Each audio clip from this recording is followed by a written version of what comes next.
Vice President Pence finally speaks. And when he speaks,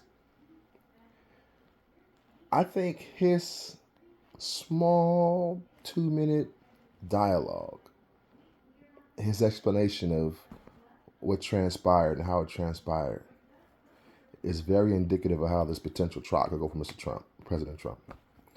I'm gonna let you guys hear it. Let me tell you what you think, because he basically says what he did. Over a joint session of Congress, where the electoral votes that are certified by the states shall be opened and shall be counted. And irrespective of the indictment, I want the American people to know that I had no right to overturn the election. And then on that day, President Trump asked me to put him over the Constitution. But I chose the Constitution, and I always will. I mean, I really do believe that anyone who puts themselves over the Constitution should never be President of the United States. And anyone who asks someone else to put themselves over the Constitution should never be President of the United States again. Whoa. I've been very forthright about this issue, and I'll continue to be. Wow.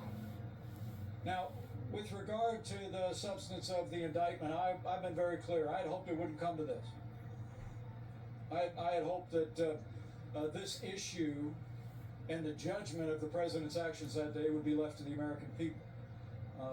But now it's been brought in a criminal indictment, and I can't assess whether or not the government has the evidence to prove beyond a reasonable doubt what they assert in the indictment. And the president's entitled to a presumption of innocence. But for my part, I want people to know that I had no right to overturn the election.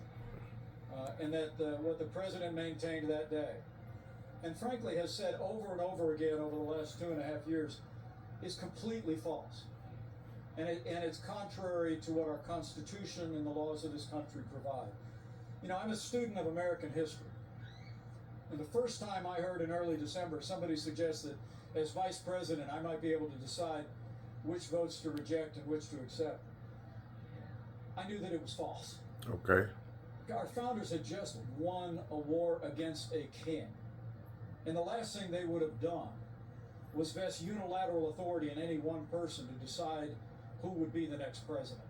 Right. I dismissed it out of hand, but sadly the president was surrounded by a group of crackpot lawyers that kept telling him what his itching ears wanted to hear. And while I made my case to him of what I understood my oath of the Constitution to require, the president ultimately, continued to demand that I choose him over the Constitution. And so in this moment, irrespective of how this case plays out, I want the American people to know that I believe with all my heart that by God's grace I did my duty that day.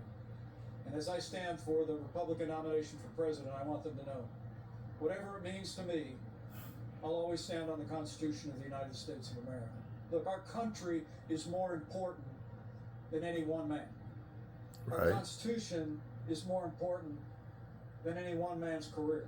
Right. And that's true of me, and that's true of the president, former president of the United States. So, we're going to stand on the facts, and we're going to stand by what happened that day, the stand that we took, and trust ourselves to the judgment of Republican voters and ultimately the American people.